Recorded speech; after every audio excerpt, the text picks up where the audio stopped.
매일 아침 9개 일간지를 훑어보는 전생의 나라를 구한 경계녀의 주간 브리핑을 시작합니다. 전생의 나라를 구한 경계녀의 주간 브리핑이 돌아왔습니다. 일주일 만에 돌아왔는데 순위가 많이 떨어졌네요. 마음이 무겁습니다. 몇 등이에요? 몇 등? 오늘 보니까 됐습니다. 네. 세 자릿수. 순위가 중요합니까? 우리의 마음이 중요한 거죠? 네, 마음이고 순위 아니에요. 네, 마음이고 순위. 우리 마음을 담아서 여러분들 댓글, 별점, 구독하기 좀 팍팍 눌러주시길 다시 한번 부탁드리면서 근데 저 치졸하다 좀. 네. 방송이 좋으면 하시겠죠. 부탁 좀 합시다. 그냥 저희가 부덕한 겁니다. 자, 네. 이번에 방송 기대해 주십시오. 네, 시작하겠습니다. 네, 첫 번째 주간 브리핑 주제인데요. 지난 23일이죠, 토요일.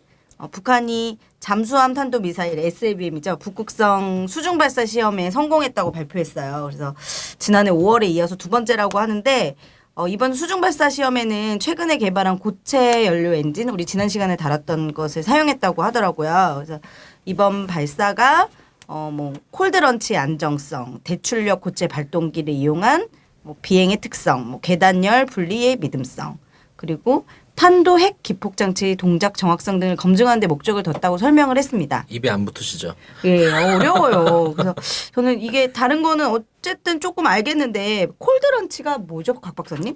저기 일단은 차가운 정심? 그러니까 미사일을 발사할 때 이 잠수함에서 쏠 때 원래 핫 런치와 콜드 런치 두 가지가 있다고 해요. 핫 런치는 뭐냐면 그게 이제 일반적으로 차가운 물 속이 아니라 이 수면 위로 올라와서 잠수함이 수면 위로 올라와서 발사라는 것이고, 뜨거운 출발.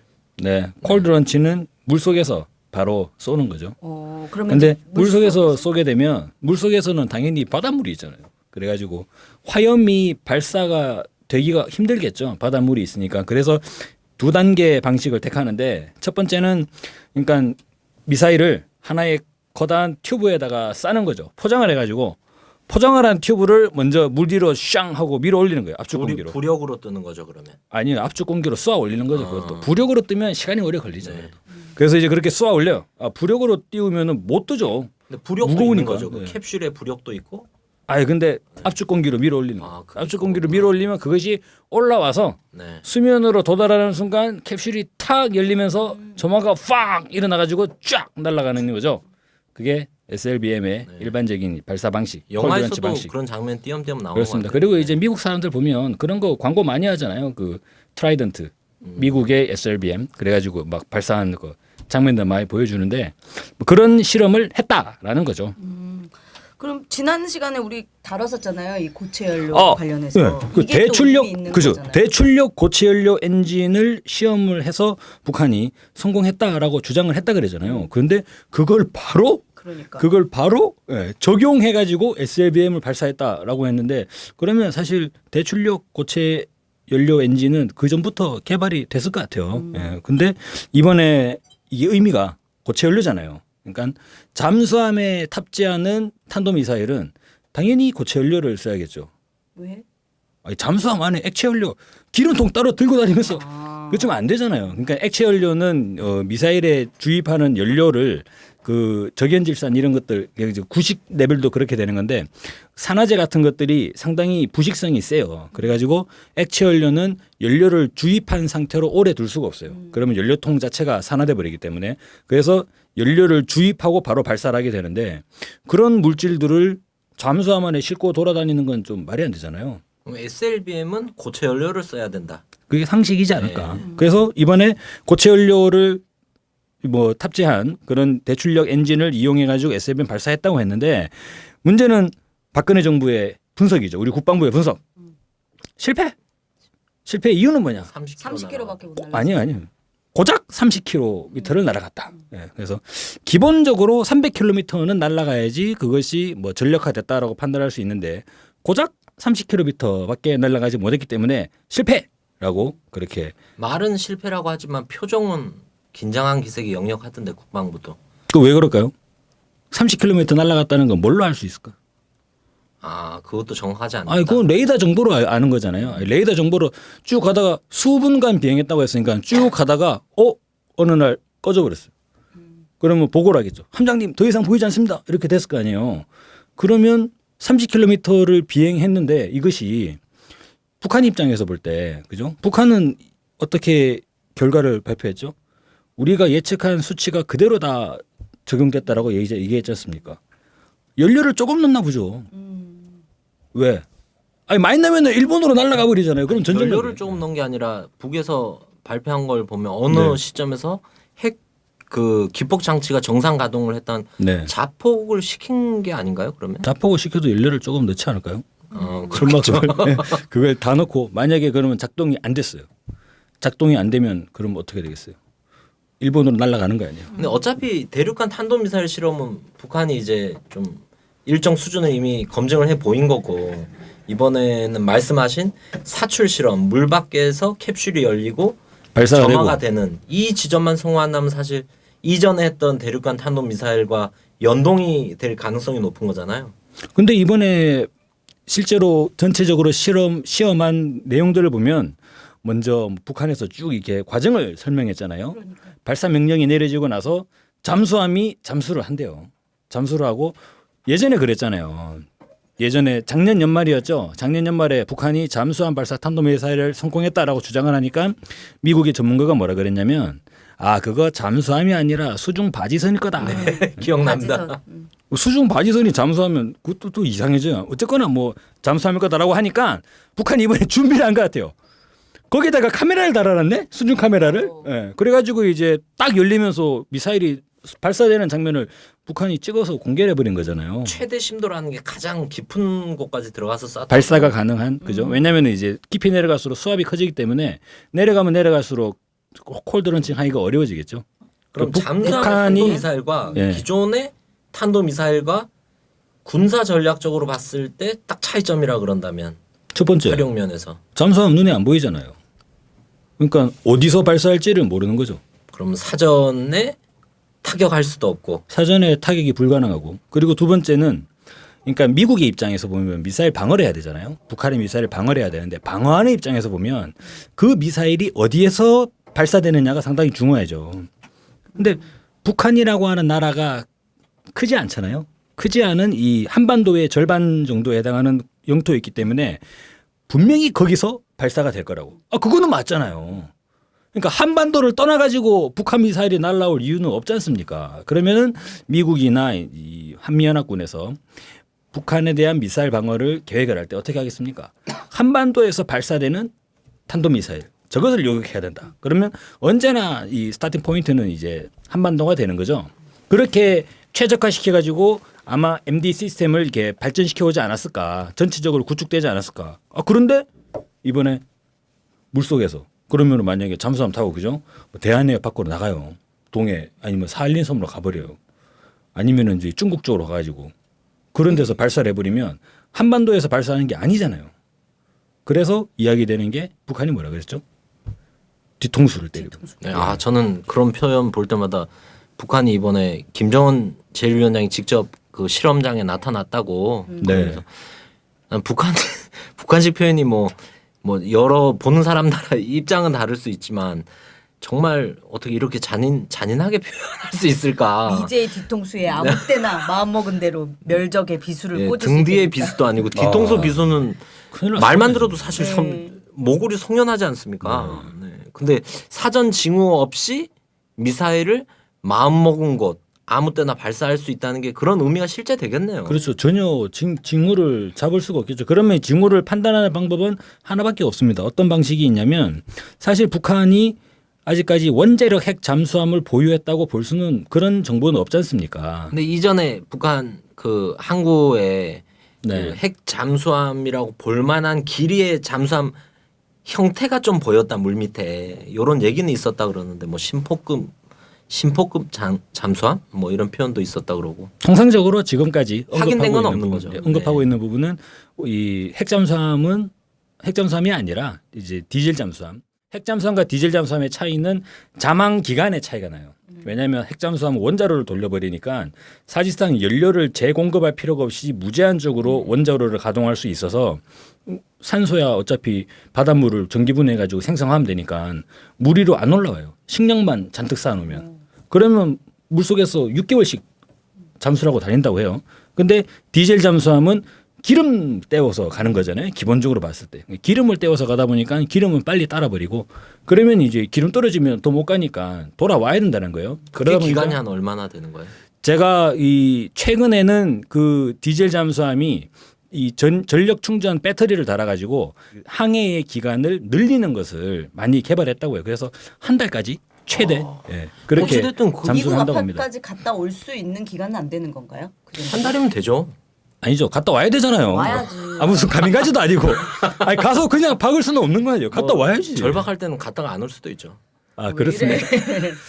아, 예. 어쨌거나 그 갔다가 오는 걸 계산하게 되면 그 디젤 잠수함이 가지고 그냥 뭐 로스앤젤레스 앞바다까지 샌디에고 앞에서 그냥 그런 경우는 사실 생각이 좀 어렵고요. 원자력 잠수함이 아니면 그건 사실 불가능하지 않나는 생각이 들고 하지만 한반도를 벗어나서 내지는 일본 열도를 벗어나서 아니면은 그 러시아 쪽으로 가서 오츠크의 한가운데서 발사를 해버리든가 그런 가능성은 뭐 배제할 수 없는 거 아니냐. 이렇게 되면 미국이 미사일 방어 체제를 준비해 오던 미국은 완전히 지금 골 때리는 상황이 되는 거죠. 쓸 데가 없네. 그거. 그 총선 끝나고 북한에서 이제 또 동해안 쪽에서 이동식 미사일 차량을 왔다 갔다 며칠 동안 그렇죠. 했었잖아요. 네.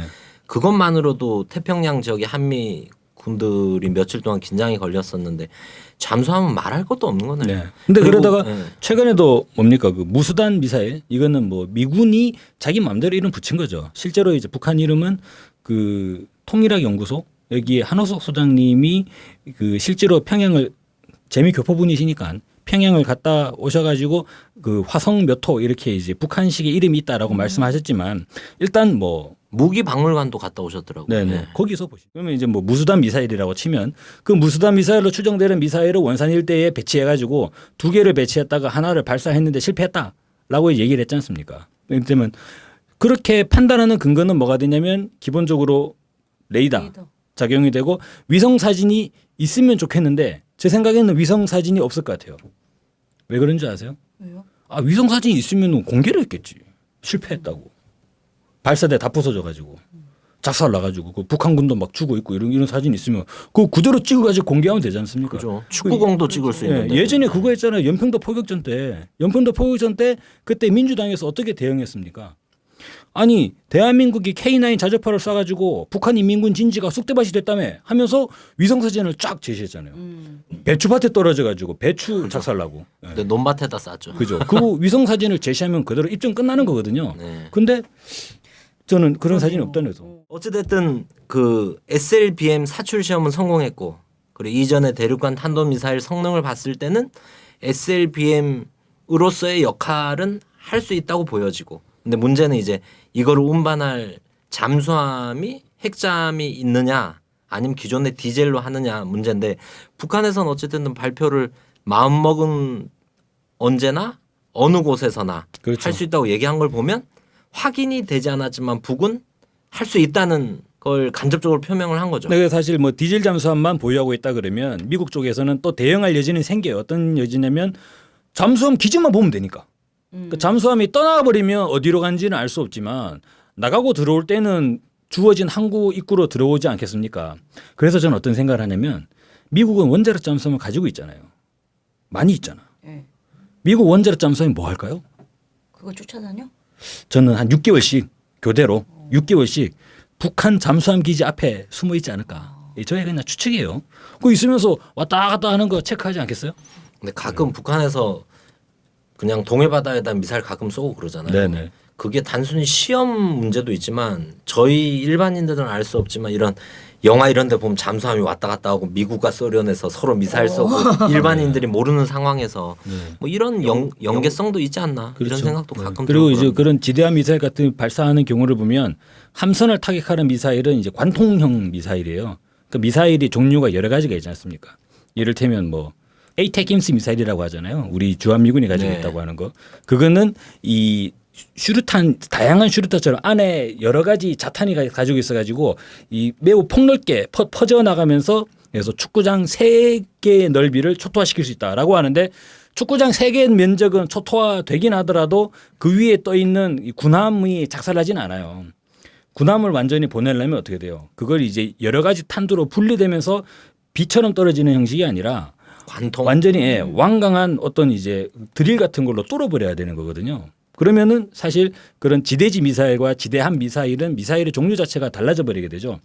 그럼 북한이 시시때때로 단거리 미사일 TV 보면 이렇게 나오잖아요. 오늘도 북한은 뭐 동해안에서 단거리 미사일 뭐 사정거리 100km 이런 얘기 나오잖아요. 근데 이런 것들을 보면 사실 미사일 종류도 매우 다양하게 존재하고 있어서 그 궤적과 그리고 이제 탄두의 종류나 이런 것들에 대한 정보가 밝혀져야 되는데 이런 부분들은 사실 뭐 언론에 공개되고 있지는 않고 있죠.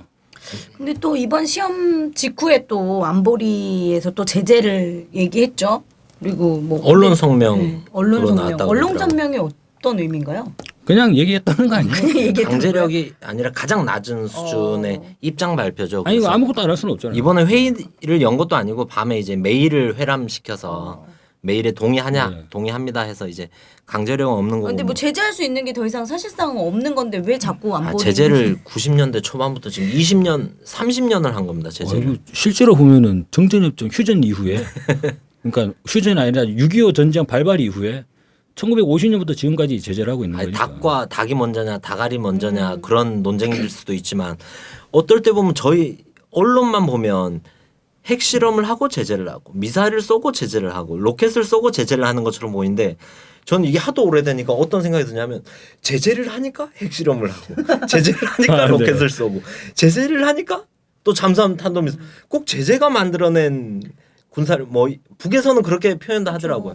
제재 덕에 얻어진 제재 때문에 우린 여기까지 왔다 뭐 이런 근데 표현도 하는데 뭐 원래로 치면은 최초의 제재는 6.25 전쟁부터 시작을 하는 거니까 제재로 인해서 핵을 썼다는 논리로 가나요? 왜냐하면 북한이 핵실험하기 전에도 미국이 경제 제재를 하고 있었으니까.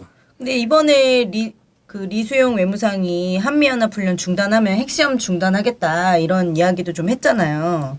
그럼 어쨌든 핵 전쟁 연습을 하고 있다고 보는 거잖아요. 지금 이 한미 그러니까 이게 이렇게 되는 거죠. 결론은 뭐냐면 북한의 핵을 인정하느냐 인정하지 않느냐. 북한의 핵 보유국을 인정하느냐.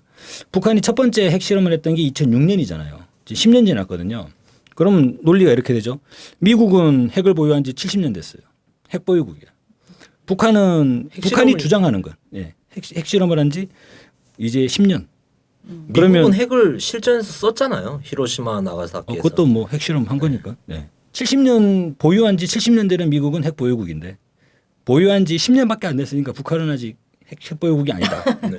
이렇게 되면 이제 미국의 요구는 뭡니까? 미국의 요구는 북한이 핵을 폐기해야 그 다음에 관계 정상도 가능하고 뭐 어떤 이제 뭐 나머지 것들도 다 우리는 모든 걸 다 할 수 있다. 평화협정까지도 논의할 수 있다. 이렇게 아니, 얘기를. 실제로 북은 이 한미 훈련이나 이 미국이 계속 제재를 통한 것이든 어쨌든 이런 것들이 북을 고립시키고 이런 걸 떠나서 북을 계속 제재하고 이러니까 자위적 수단으로 핵을 갖게 되었다라고 계속 주장을 하고 있는 거잖아요. 그러니까 이게 앞뒤가 안 맞게 되는 거죠. 이제 자위적 수단으로 핵을 가진 지 10년 됐지 않습니까? 예, 그러니까 그렇게 가진 지 10년이 북한은 됐는데 핵 보유국이라고 주장을 하는 거고. 우리를 더 이상 건드리지 않아야지 네. 우리도 이 핵 폐기가 그죠. 가능하다는 그러니까 얘기인 거잖아요. 핵 보유국도 핵 보유국이니까 행동 대 행동으로 동시 행동으로 가자는 요구가 되죠. 그러면 뭐가 됩니까? 아 그럼 우리 핵실험 안 할게.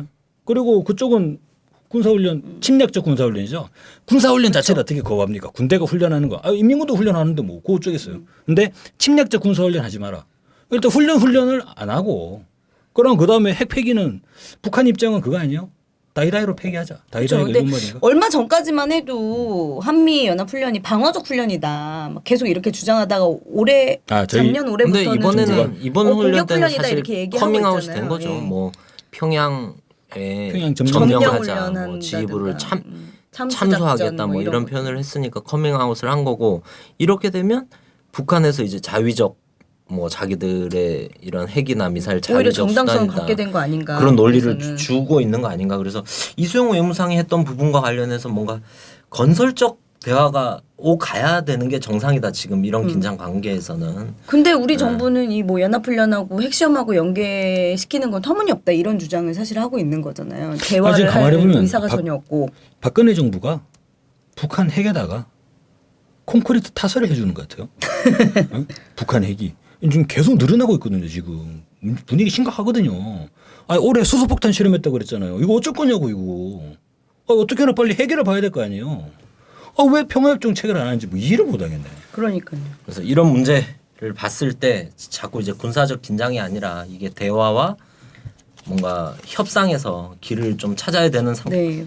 이게 더 절박해지는 상황 아닌가 네. 싶습니다. 대화와 뭐 이런 것들로 이런 걸 해결을 할 수 있는 길이 좀 열리기를 바라겠고요. 다음 주제로 넘어가 볼게요.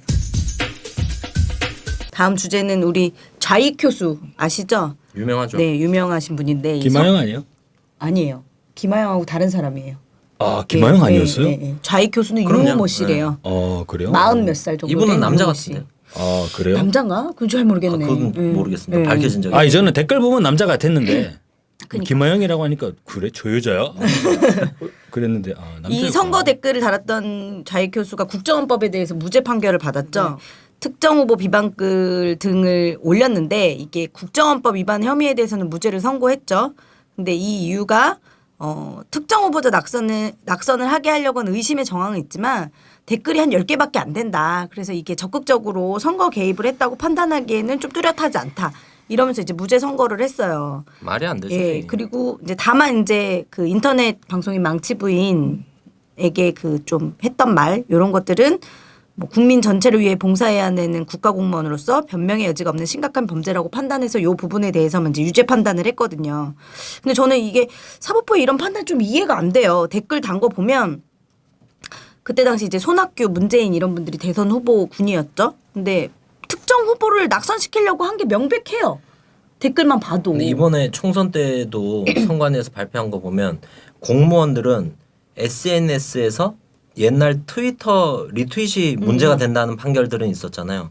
페이스북에 일정 선거에 영향을 줄 수 있는 그 글에 좋아요를 눌러도 선거법에 걸릴 수가 있다. 공무원들은 선거운동 기간에 좋아요 누르는 걸 삼가해야 된다. 이런 발표까지 있었거든요. 그렇습니까? 이게 말이 그리고 저는 그것도 문제고 이런 경중에서 또 하나는 그 원세훈 국정원장이 구속이 됐잖아요. 그러니까요. 3년형을 받았고 네. 이번에 대법원에서 파기환송이 됐지만 무죄 취지 파기환송이 아니에요. 이 원세훈 국정원장을 선거법 위반으로 했던 특정 범죄들을 구체적으로 특정해 달라는 거예요. 대법원에서. 그래야 법에 대한 판단을 할 수 있겠다.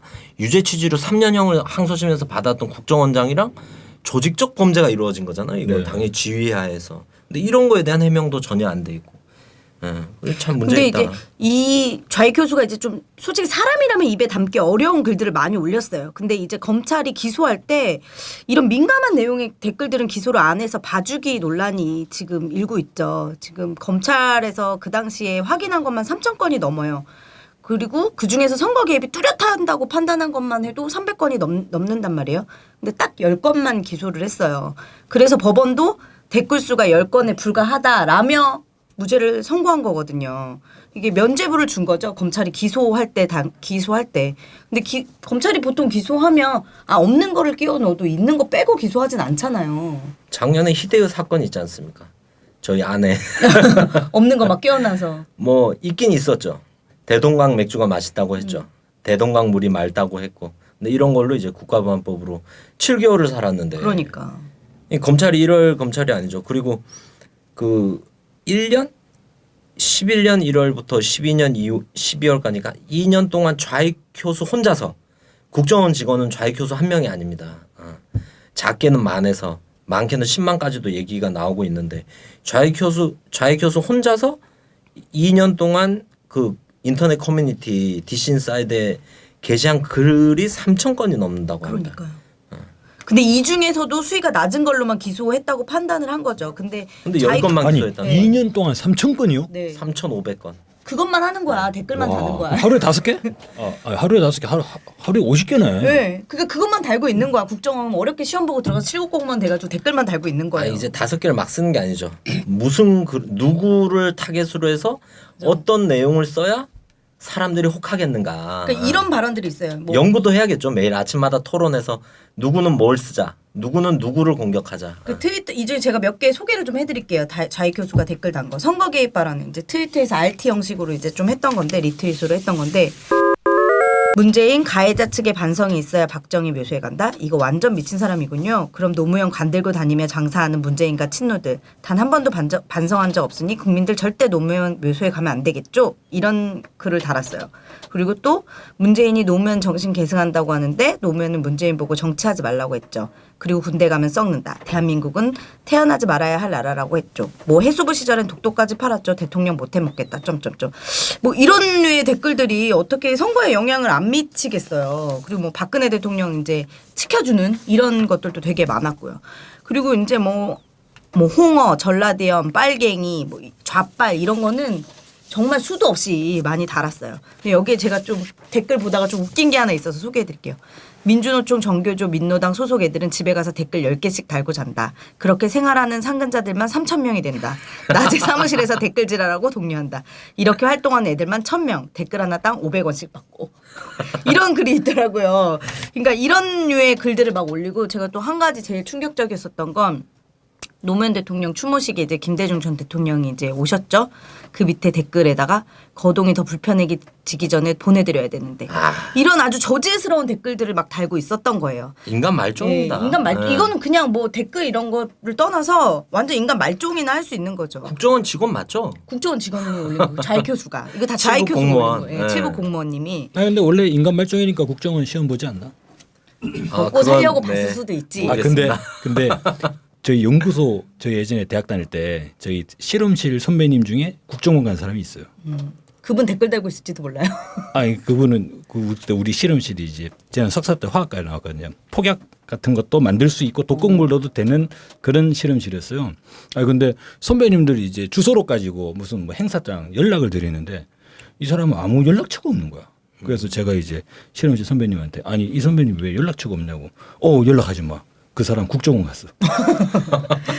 근데 이런 저질스러운 댓글을 조직적으로 올리고 게시물을 또 RT하고 그리고 이러면서 여론을 조작했던 거죠. 이건 지금 좌익교수만 혼자 3,000개 넘게 달았다고 했잖아요. 그러니까 국정원 직원들이 다 이러고 있었다고 생각을 해보십시오. 그러니까요. 사실상 인터넷 여론 자체를 끌고 가고 있는 건 맞다. 옛날에 뭐 소설, 맞아요. 뭐 빅브라더 뭐 소설에 나오는 그런 것보다 더 심하면 심했지 한국 사회에 지금 인터넷 이거를 뚫고 나가는 우리 네티즌 대단한 겁니다. 근데 아니. 이걸 또 국정원만 한 게 아니잖아요. 군 사이버 사령관 뭐 이런 데서도 그렇죠. 했잖아요.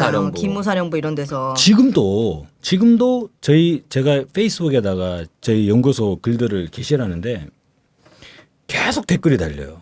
사모님 상대 뭐 저번에 세갈방. 얘기하셨잖아요. 예. 네. 아니 근데 제가 그때 말씀드렸을 때 중단됐다고 말씀드리지 않았나요? 네, 선거 끝나고 좀 다시 중단이 시작이 되고. 됐어. 다시 시작됐어요. 예, 다시 전열을 시작이 라반특 때문에 그런 거 아니에요? 충격을 딛고 다시 전열을 정비한 거야. 전열을 가다듬었어. 선거에 패배한 충격을 딛고 다시 전열을 다듬은 거죠. 근데 저희들은 완전히 발본색원 해야 되지 않을까요? 아니 국정원 앞에 가면 큰 돌에다가 새겨놨잖아요. 예전에는 그 음제에서 양지를 지향한다 네. 써놓고 그 전에는 정보가 국력이다 맞아. 였나요? 응. 예. 최근에 쓰여 있는 건 자유와 진리를 향한 무명의 무명의 헌신. 헌신. 근데 무명이 아니에요 보니까 인터넷 아이디가 10개씩 실명이에요. 인터넷 실명제. 이름이 없으니까 그게 한이 맺혔나 이 사람들이. 그런가 봐. 아이디를 10개 20개씩 만들어 놓고. 근데 이게 일례로 제가 이 어떤 식으로 여론을 조작하는지 한 가지 소개를 해드릴게요. 오늘의 유머라는 진보적인 오유. 오유라는 커뮤니티가 있어요. 여기 이제 글을 올리는데 글을 올려서 게시물에 이제 추천을 많이 받으면 베스트 게시판, 더 많이 받으면 배우배 게시판, 베스트 오브 베스트 이런 게시판으로 가서 이제 좀 한마디로 말하면 좀 상위에 노출되고 일반 게시판 다 안 둘러보고 여기 이런 데만 이제 둘러보는 거죠. 근데 일반 게시판에 글을 올려 추천을 10개를 받으면 베스트 게시판을 가는 거예요. 그리고 추천을 옛날에 한 100개였다는데 지금 한 70개 정도가 됐대요. 70개를 받으면 이제 배우배 게시판으로 가는 거예요. 근데 이거 글을 올리고 조직적으로 추천을 막 눌러서 배우배 게시판으로 보낼 수가 있는 거죠. 근데 또 한편으로는 약간 뭐 진보적인 글이 올라왔다. 뭐 만약에 이제 야당 후보를 지지하는 글이 올라왔다. 국가가 잘못한 거를 뭐 이렇게 까는 글이 올라왔다. 이러면 조직적으로 거기다 비공감을 누르는 거야.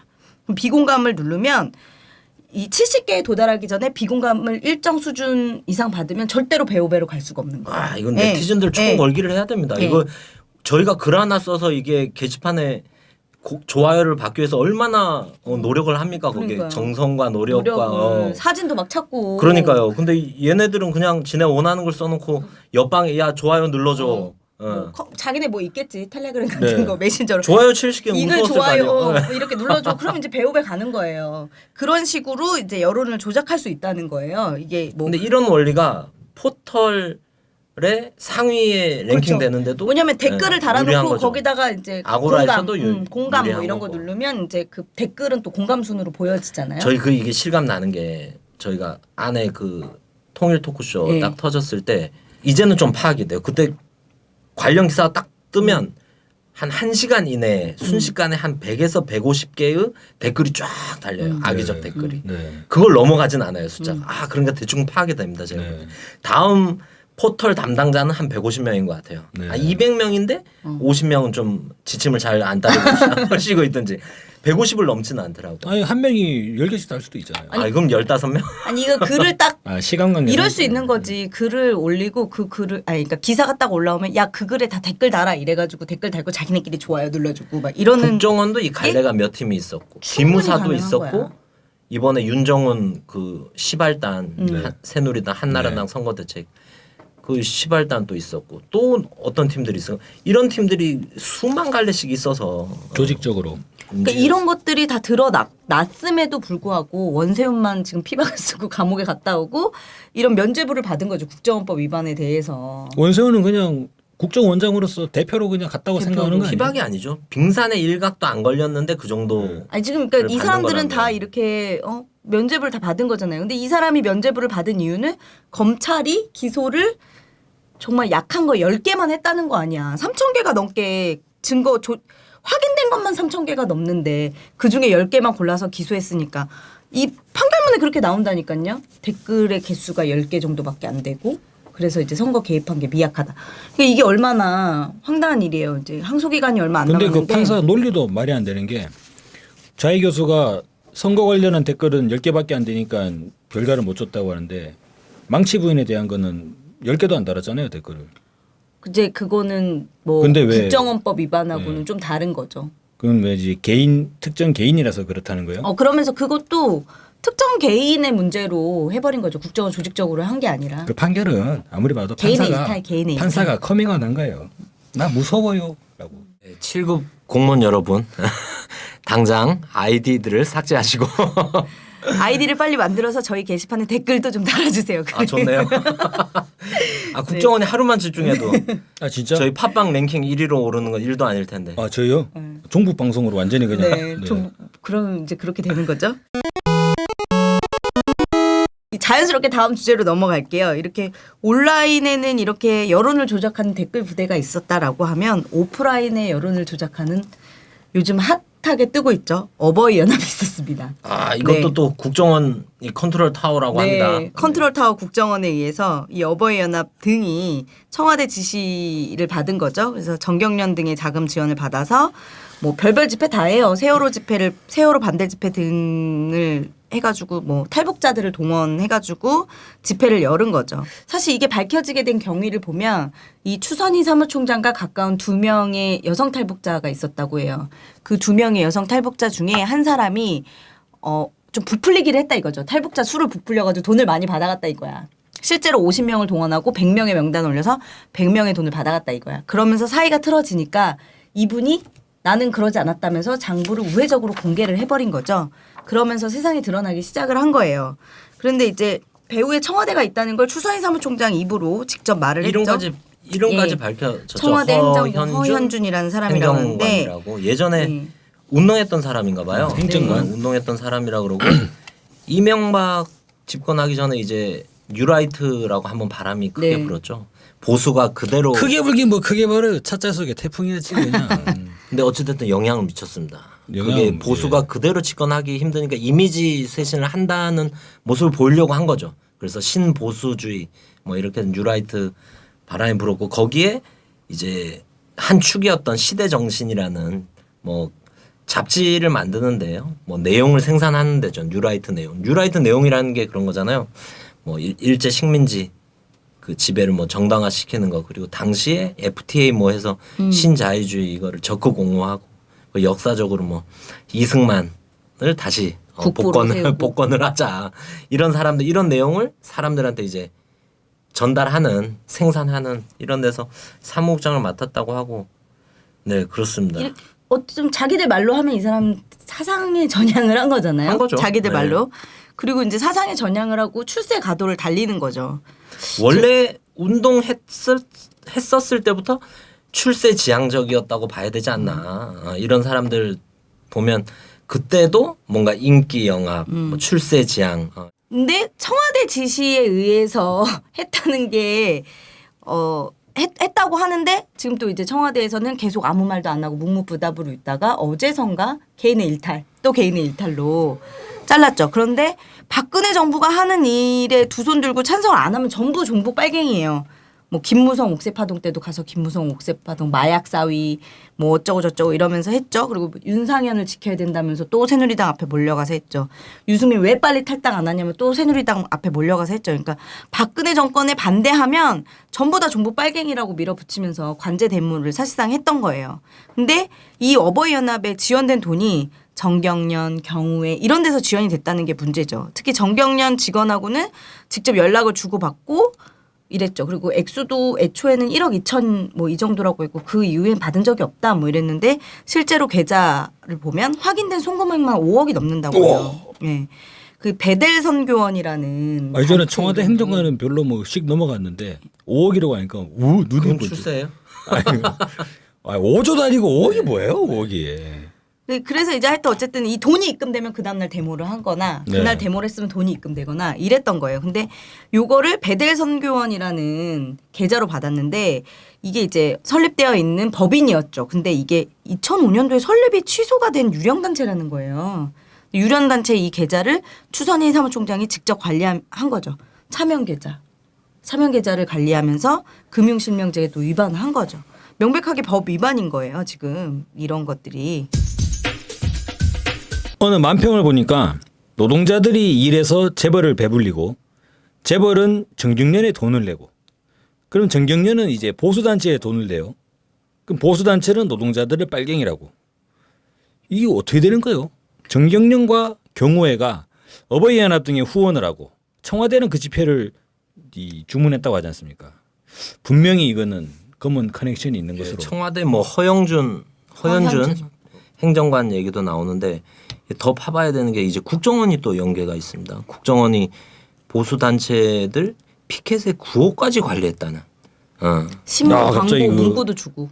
세월호 그 관리가 떠오르는. 아니 어버이연합 할아버지들이 폐지 주면서 회원제로 회비 받아서 운영한다 데서 정경련한테 5억씩 어떻게 받아냅니까? 아니 그러면 어버이연합의 실소유주는 국정원 아니에요? 그 작년에 우리 그 유우성 간첩 사건 무죄가 나왔잖아요. 서울시 공무원 국정원이 탈북자. 서류까지 조작하면서 그렇죠. 만들어낸 조작 사건인데 여기에 이 유우성 씨가 중국에서의 한 행적을 조사하려고 어버이연합이 돈을 대고. 돈을 대고 네. 탈북자 단체에 누구를 뽑아서 중국으로 보내서 해외 출장까지 시켰죠.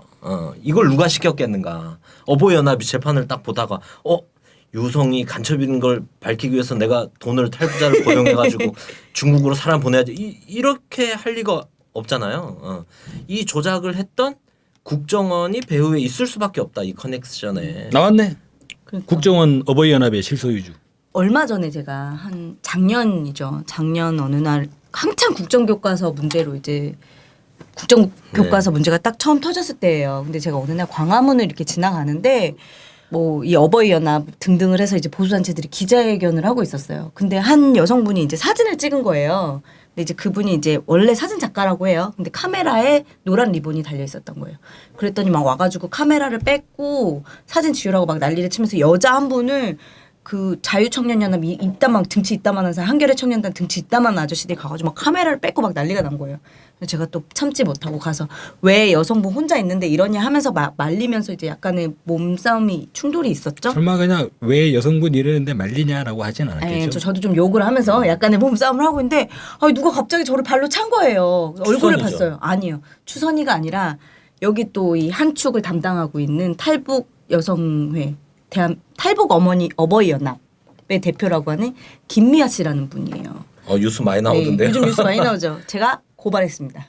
경찰 바로 고발했습니다. 언제요? 그 작년 그 한창 국정교과서 사건 재판 터졌을 진행 안 되고 텐데요. 있어요? 뭐 벌금이나 맞았겠죠. 그 한 대 때린 것 같고. 그래서 제가 그 자리에서 바로 딱 이 할머니라고 딱 하는데 그 할머니 도망을 갔어. 그래서 112에 전화를 해가지고 경찰이 왔어요. 거기 바로 앞에 태평로 파출소 있잖아요. 거기서 와가지고 누군지 몰라서 지금 뭐 현행범도 아니고 막 이러는 거. 그래서 제가 그 집회 현장에 가가지고 경찰 2명 데려가서 저 할머니라고 알려주고 저는 이제 파출소로 가서 바로 이걸 쓰고 그 할머니 신원 파악해오라고 경찰한테. 그래서 그 여경이 신원을 파악하러 갔는데 자기가 지금까지 세상 살면서 들은 욕보다 더 많은 욕을 들었다는 거예요. 경찰이 와가지고 신원 파악하니까 막 다 떼거리로 욕을 한 거예요. 경찰한테도. 그럼 모욕죄로 체포해야죠. 막 이랬는데 이제 반국가 단체 아니야 완전히. 네, 그래서 제가 고발해서 종로경찰서에 가가지고 조사를 받는 과정에 원래 피의자 이름 같은 거 안 하잖아요. 경찰이 저한테 실수로 이름을 알려준 거예요. 그래서 제가 이제 검색을 했죠. 어버이 연합 김미화 했더니 탈북 어버이 연합의 대표더라고요. 그래서 그런 사건이 한 번 있었어요. 근데 저는 아마 이분이 벌금을 맞았으면 그 벌금도 국정원이 내줬을 거라고 확신하고 있습니다. 뭐 지금. 이게 복잡한 것 같아도 어버이연합이 공천파동 때 김무성 대표 항의 시위를 너무 강하게 했잖아요. 저희 네. 방송 때도 다뤘었는데. 네. 근데 이런 거 보면 기본 청와대 지위, 청와대의 복심에 따라서 움직이는 어버이연합이라고 봐야 된다. 그리고 청와대 복심에 따라서 움직이는 외곽 기구다 보니까 이 권력이 또 어마어마하지 않습니까? 그러다 보니까 돈줄도 굵직하게 들어오는 거고. 그리고 이 박근혜가 대통령이 당선되고부터 그 어버이연합으로 들어온 돈이 비약적으로 늘어났다고 해요. 이러면서 권력화됐다. 너무 큰 권력화가 됐다 보니까 이걸 문어발식으로 확장하다가 탈북자 단체 먹으려고 하다가 이제 그죠. 방금 말씀하신 대로 정보가 흘려지고 내분이 일어나고 이렇게 되지 않았나? 탈북자들이 국정원이 명단을 관리하고 있으니까 관리가 쉽잖아요. 맞아. 이를테면 저는 예전에 그 국정원 집회할 때 세월호 유족들에게 온갖 욕을 퍼붓던 그 나쁜 사람들, 저는 이 원래 교회 쪽에 종교적으로 심취해가지고 저 사람들이 저러시나 이런 생각을 좀 했었어요. 근데 보니까 탈북자들이더라고. 가만히 생각해 보니까 아무리 보수 교회라 그래도 교인들 명단 관리가 어렵잖아요. 근데 탈북자는 다 관리가 되잖아. 국정원 가면 쫙 다 나오는데. 맞네요. 그래서 결국에는 탈북자로 귀결될 수밖에 없지 않느냐. 이게. 더러운 커넥션이 많습니다. 이 사람들이 추선이 사무국장이 지금 없어진 사무총장. 상태잖아요. 사무총장이 없어졌어요? 없어진 상태인데도 오늘 또 모여가지고 안보 강연회는 열더라고요. 네. 안보 강연으로 세뇌를 하고 그리고 말씀하셨던 대로 국정원이 가지고 있는 정보를 가지고 협박을 해서 동원을 하고 그리고 정경련이 돈줄을 내서 기름칠을 해주고 이 종합 선물 세트다 지금. 이걸 반드시 밝혀봐야 되지 않을까. 반드시 싶습니다. 배우를 밝히고 진상이 좀 소상히 밝혀져서 이렇게 좀 어쨌든 이분들도 사회적 약자잖아요. 이분들을 이용해서 사회 갈등을 조장하는 일이 좀 걱정입니다. 없어져야 될것 같습니다. 추선이 사무총장이 지금 며칠째 안 보인다 그래서 며칠째 안 보이네. 마티즈 타고 어디 사라진 거 아닐까 걱정이 되는데 제발 살아있기를 바랍니다. 네. 그런 일은 없어야겠죠. 네. 다음 주제로 넘어가 보겠습니다. 우리 총선 기간에 전국을 떠들썩하게 했던 기획 탈북 사건이 있었죠. 저는 이게 기획 탈북이라고 굳게 믿고 있는데요. 중국에 아니 이거는 있던 믿음의 문제가 아니라 객관적 팩트의 문제잖아요. 좀 살펴봐야 알 것 같습니다. 그렇습니까? 중국에 있던 북한 식당 종업원 13명이 집단 탈북을 했죠. 근데 뭐 이게 남한 당국과 탈북은 아니고 탈중을 했죠. 탈중을 했죠. 이 집단 탈중이 남한 당국의 지시에 따라서 한국인 사업가와 북한 지배인이 짜고 벌인 일이라고 북으로 돌아간 동료 종업원들이 CNN하고 인터뷰를 했어요. 네. 그 수속 종업원 말에 따르면 지난달 중순에 그 지배인, 지금 한국에 와 있는 지배인이 종업원들 불러 모아놓고서 식당 동남아 어딘가로 옮긴다고 말하고 그 수속 종업원한테만 남한으로 탈출할 계획이라고 전했다는 거죠. 그래서 이번 사건이 남한 당국의 지시하에 한국인 사업가 북한 지배인 짜고 벌인 일이라고 주장을 한 거죠. 근데 오늘 또 새로운 소식이 제가 오늘 봤는데요. 그 통화 기록을 공개했어요. 여기 일하는 부조장인데요. 북으로 돌아가셨죠, 이분은. 부조장의 핸드폰을 이 지배인이 빌려가지고 2주 동안 썼는데 통화 목록에 한국하고 통화한 목록이 있는 거예요. 대한민국 이런 목록이 있었던 거예요.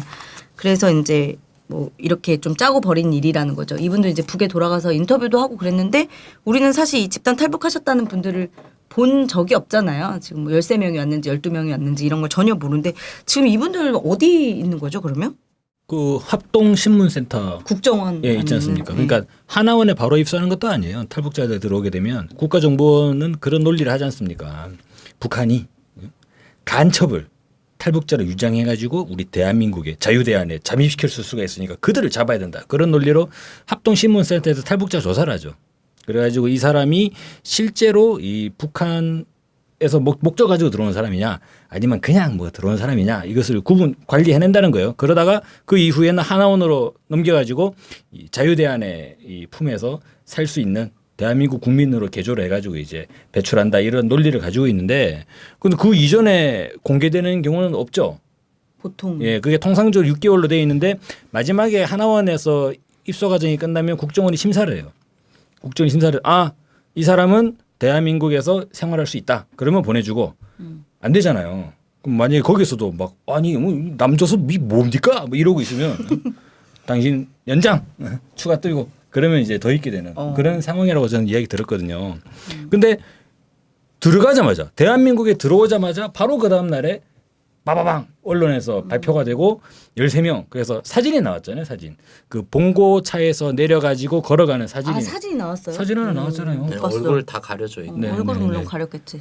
그래서 그 사진만 나와 있는 상황에서 왜 공개를 안 하는지 잘 납득이 안 가요. 아직 좀 그러게요. 조사하고 있나? 북한 간첩일 가능성에 대해서?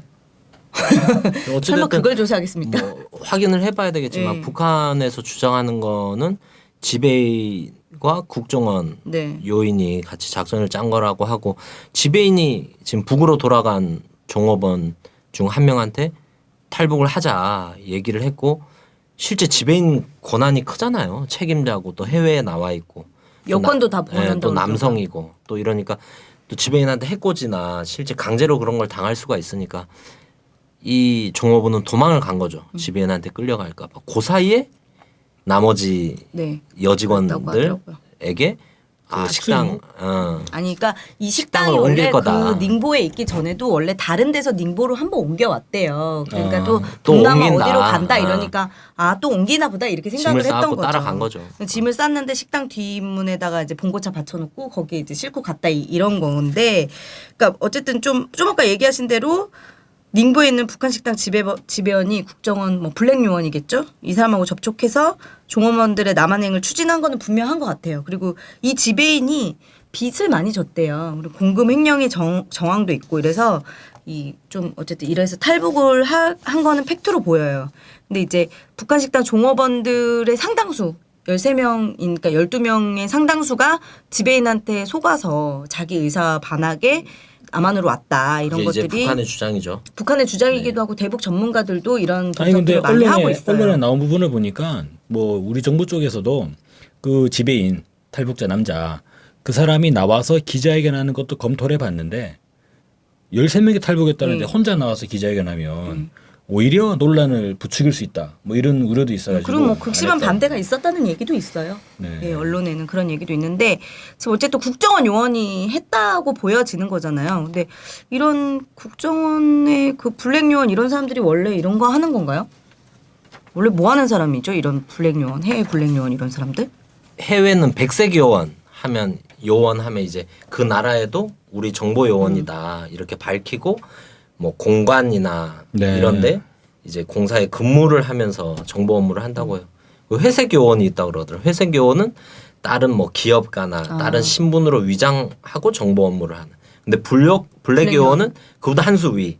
이 사람이 한국에 있는지 해외에 있는지 이것도 확인이 되지 않는 진짜 은밀한 업무만 하는 사람이라고 하는데 이런 사람이 아니면 실제 이런 그렇죠. 왜냐하면 봉고차를 탔다고 하는 순간부터 한국까지 오는데 몇 시간 걸린 겁니까 총? 1박 2일? 네. 네. 이게 불가능하다는 거죠. 일반인이 뭐 등록을 하고 해외를 두 군데를 들려야 되는 거잖아요. 근데 이 정도를 했으면 실제 국가 권력이 개입하지 않았으면 그리고 중국이 방조하지 않았으면 이건 불가능한 상황이다.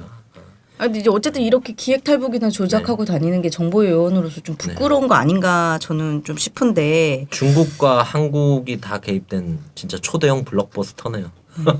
어쨌든 북한은 이렇게 기자회견을 하면서 집단 탈북한 여종업원들의 송환을 요구하고 있죠. 그리고 좀 필요하다면 가족들을 판문점 통해서 서울로 보내겠다는 내용의 통지문을 적십자의 명의로 보냈다고 하는데 우리 정부는 이제 받은 바 없다. 근데 왜냐면 지금 채널이 없으니까 어디 보낼 수 있는 게 아무것도 없잖아요. 비무장지대 확성기밖에 서로 통할 수 있는 수단이 없는데. 예전 그거 보면서 좀 약간 의아했던 게 그 북한의 상투적인 선전 전략이고 신경 쓸 필요 없다. 통일부가 그런 입장을 가졌잖아요. 근데 그 북한에 있는 종업원들이 인터뷰를 한 게 CNN이에요. 네. 그럼 CNN은 뭐야? 그럼 북한의 상투적인 선전 전략에 놀아난 거요? 미국 그런- 방송인데. 미국 방송인데 그래서 야 통일부 너무 막 가는 거 아니야? 한미 동맹인데 이런 생각도 막 들긴 했는데 근데 어쨌거나 지금 상황에서 보면 이 사태를 가장 손쉽게 해결할 수 있는 방법은 아니 대한민국에서 뭔가 공개를 해야 되잖아요. 지금 뭐 투명한 대한민국 아니에요? 자유대한. 그래서 자유민주주의 체제를 그렇게 이야기하는 대한민국은 뭐 하나 공개하는 게 없어. 근데 이걸 아니, 그리고 좀 더 말씀드리면 북한은 우리가 뭐라고 봅니까? 폐쇄 사회. 북한은 뭐 하나도 제대로 공개하는 게 없다. 그런데 이 중에 뭐 다 나와서 얘기를 하잖아요. 그리고 지배인이 지금 뭐 돈 들고 뭐 돈 때문에 뭐 남한으로 도망간 것 같고 그 사람 나쁜 놈이고 이런 얘기도 막 하잖아요. 그리고 뭐냐 나머지 종업원들은 우리는 뭐 믿고 있다 이렇게 얘기했나요? 그래서 가족들도 돌아와 달라 이래가지고 너무 보고 싶다 하면서. 만나자라고 하는데 아니 그걸 왜 대한민국 정부는 공개를 안 하는지 모르겠어요. 예를 들면 탈북자들은. 북에서 발표한 거 있잖아요. 대한민국 뭐 누구와 통화했다는 거. 네. 통신 자료를 공개했으면 그 전화번호를 조회해 보면 되는 거죠. 그렇죠. 누구 전화기인지. 네, 네. 대포폰이겠죠. 아니 그래서 그게 대포폰이건 아니면은 뭐 실제로 존재하지 않는 번호건 북한이 공개한 통화 내역은 가짜라고 대응을 하든지 간에 뭐 그런 게 있어야 그러게 되는데 말이야. 이거는 뭐 그냥 가만히 있어 버리니까 또 우리 국민들은 세월호 사건이라든지 여러 가지 의혹들이 또 오버랩 되잖아요. 이게 또. 북풍 공작은 아니라고 하기 어려운 것 같아요. 팩트는 저는 정확하게는 더 살펴봐야 된다. 근데 북풍 공작은 확실하다. 부품 공장은 확실해요. 왜냐면 네. 그 작년에 탈북했다는 그 북한 대좌. 대좌 정찰 그 사람은- 천국 예, 그 대좌. 사람은 총선 며칠 전에 갑자기 탈북했다고 발표를 해버렸죠.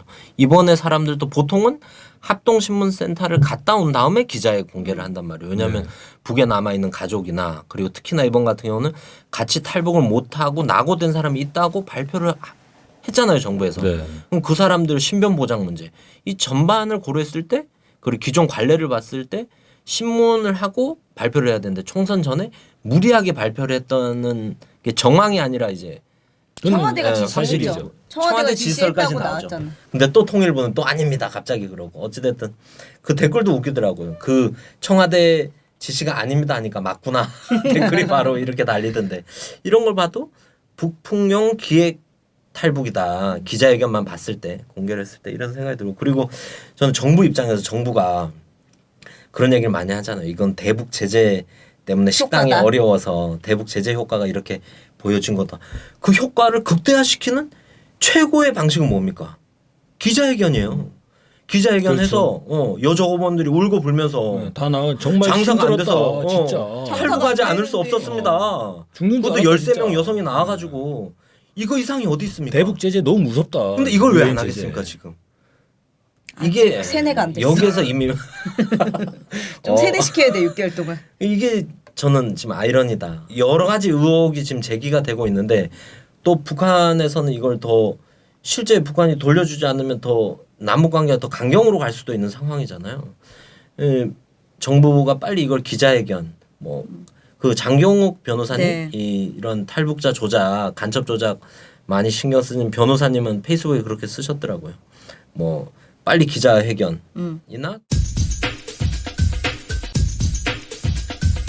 국가정보원은 지금 당장 집단 탈북 소위 집단 탈북 북한 식당 종업원 전원에 대한 귀순 공작으로 보여질 수 있는 산업 시찰 등 회유성 행사나 합동 신문을 중단해라. 그러니까 이제 장경훈 변호사님 말씀은 지금 이 대한민국에 들어온 12명의 여성 종업원 지금 아마 이 여러 가지 산업 시찰 그래가지고 삼성 옛날에는 반도체 포스코 데려가고 아, 그랬다 막 그러더라고요. 그런 데 공장 데려가는 돌아다니고 거야? 저기 포스코, 예. 왜 데려가는 롯데월드, 거지? 거기 뭐 우리 백화점. 이렇게 좋아, 우리 네. 나만 이렇게 좋아. 이런 경남의 거 보여주고. 코엑스 아니면은 데려가려면 실제로 이제 이건희 집이나 이런 데 데려가요. 예? 예. 근데 어쨌거나 뭐 그리고 또 조선일보 방상호 사장 집도 꽤 좋다고 알려지지 않습니까? 그런 걸 당장 중단하고 북한 종업원 전원에 대한 내외신 공개 기자회견을 하라. 또한 국정원은 북한 식당 종업원들의 남한행이 그들의 자유로운 의사에 의한 자발적이었다는 것을 독립적인 기구에 검증할 수 있도록 유엔 인권기구나 국내외 인권단체의 인터뷰와 진상조사를 보장해야 된다. 그리고 국정원은 북한 식당 종업원들의 남한행 경위에 대한 합동신문 조사 시 그 조사 과정의 투명성과 신뢰성 보장을 위해서라도 조사 과정에 변호인의 참여를 보장해야 한다. 저는 이거 보고 깜짝 놀랐어요. 변호인의 참여를 보장해. 그럼 아직까지 변호인이 당연히 없구나. 이게 말이 안 되지 나도. 않습니까? 그러니까 이게 탈북자가 들어왔을 때는 아직 대한민국 국민 주민등록번호가 없잖아요. 그러니까 변호인이 없는 거예요. 변호인이. 근데 그게 한국 법은 그럴 수 있는데 네. 국제 관례라는 게 있잖아요. 네. 국제 인권 조약이라는 게 있고 저희가 변호 물어보잖아요.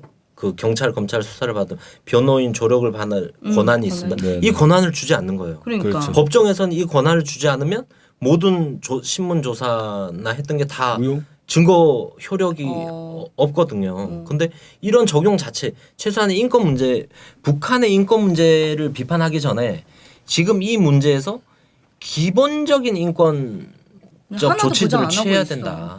뭐 그렇게 북한 인권 생각하는 한국 좀 정부가 그런 생각도 듭니다. 가족들을 만나게 한다. 이건 절차가 좀 필요할 수도 있다고 생각해요. 이런 일이 있어 본 적이 없으니까.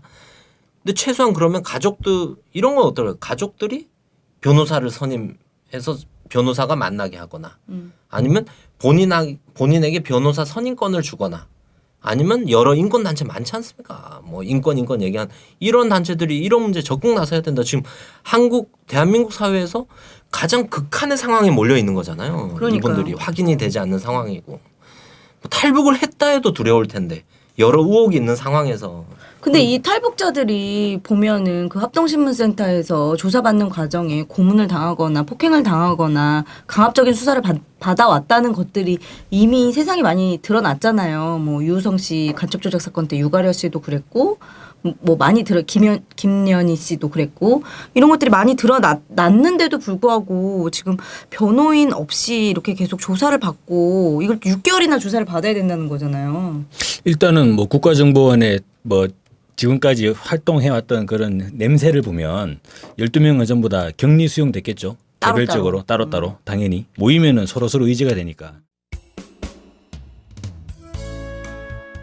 지금 가장 탈북한 거 자체만으로도 굉장히 좀 본인의 자의에 의해서 왔던 타의에 의해서 왔던 탈북 자체만으로도 굉장히 두려움에 떨고 있을 이분들이 좀 신문 받는 과정에서만큼은 좀 변호인 조력을 받으면서 좀 신문을 받을 수 있고 또 지금이라도 이 사건에 대해서 좀 우리 국민이 좀 납득할 수 있을 정도의 해명돼야 되지 않을까. 지금 납득이 좀 저는 좀 잘 안 가거든요. 그래서 모든 의혹이 좀 투명하게 밝혀지길 바라면서 오늘 이 바람잘 날 없는 대한민국의 주간 브리핑은 여기서 마치겠습니다.